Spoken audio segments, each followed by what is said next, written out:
السلام علیکم۔ امید ہے آپ سب بخیریت ہوں گے۔ آج جو قصہ میں آپ کو سنانے جا رہا ہوں وہ ہے بنگی اور ملکہ کے عشق کا۔ کہانی شروع کرتے ہیں۔ بادشاہ کے محل میں صفائی کرتے جب ایک بنگی کی نظر ملکہ پر پڑی تو وہ پہلی نظر میں اس پر فدا ہو گیا، لیکن اپنی حیثیت اور ملکہ کی حیثیت میں فرق دیکھا تو سر جھکائے وہاں سے چلا گیا۔ پر دل تھا جو ایک ملاقات کی حسرت میں تڑپتا رہا۔ عشق کی بیماری نے جسمانی بیماری کا روپ لیا اور وہ بستر پہ پڑ گیا۔ بنگی کی بیوی بھی اس ساری حالت سے واقف تھی۔ بنگی کی خراب حالت کی بنا پر اس کی بیوی اس کی جگہ کام پہ لگ گئی۔ کئی دن تک جب بنگی ملکہ کو وہاں نظر نہ آیا تو اس نے اس کی بیوی سے دریافت کیا۔ بنگی کی بیوی یہ سوچ کر گھبرا گئی کہ ملکہ کو اصل بات بتا دی تو نہ جانے کیا حال ہمارا ہو، لیکن ملکہ نے اس کی گھبراہٹ جانچ کر اسے اعتماد میں لیا اور حقیقت پوچھی۔ بنگی کی بیوی نے وہ ساری صورتحال ملکہ کے گوش گزار کر دی۔ تب ملکہ نے اسے کہا کہ اس سے ملاقات کا یہی ایک رستہ ہے، تم اپنے شوہر سے جا کے کہہ دو کل وہ شہر سے باہر کسی رستے پہ بیٹھ جائے اور بس اللہ اللہ کرتا رہے، نہ تو کسی سے بات کرے اور نہ ہی کسی کا دیا ہوا تحفہ قبول کرے۔ ایسا کرنے سے جب اس کے چرچے بادشاہ تک پہنچیں گے تو ملاقات کے راستے بھی کھل جائیں گے۔ ملکہ کا پیغام سنتے ہی بنگی کی جان میں جان آئی اور وہ گداؤں کا بیس بدل کے ایک رستے پہ جا بیٹھا اور اللہ اللہ کا ورد شروع کر دیا۔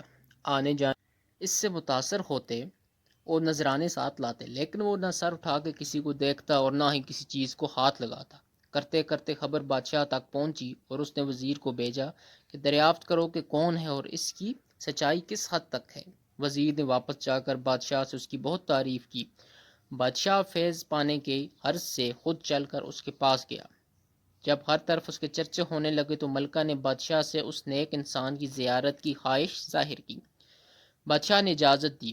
اسی اثناء میں جب بنگی کو اس بات کا احساس ہوا کہ اب تک وہ دل سے نہیں صرف ایک دنیاوی مقصد کے تخت ہی اللہ پاک کے نام کی تسبیح کر رہا تھا، وہ جھوٹا ہے، لیکن پھر بھی اللہ کی رحمت اس پر اس قدر ہے کہ لوگ اس کے سامنے جھک رہے ہیں، کیا بادشاہ اور کیا عام آدمی، سبھی اسے عزت دے رہے ہیں۔ یہ کرامات صرف زبان سے وہ پاک نام لینے کی ہے، اگر سچے دل سے اس نام کی تسبیح کی جائے تو اور کتنی رحمتوں کا نزول اس پہ ہوگا۔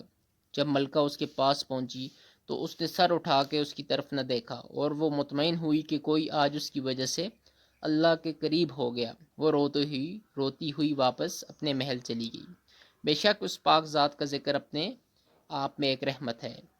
ہاں جی، تو یہ تھی آج کی کہانی جس میں ہمیں اللہ کے ذکر کی اہمیت کا بتایا گیا ہے کہ ہمیں ہر وقت اپنی زبان پر اللہ کا ذکر ہماری زبانوں پر ہونا چاہیے تاکہ ہم کامیابی حاصل کر سکیں، اور کسی انسان اور کسی اور بندے سے ہمیں کوئی فائدہ نہیں مل سکتا۔ ہمیں صرف اور صرف اللہ سے ہی مانگنا چاہیے اور اسی کے سامنے گڑگڑانا چاہیے۔ اب تو ملتے ہیں نیکسٹ سٹوری میں۔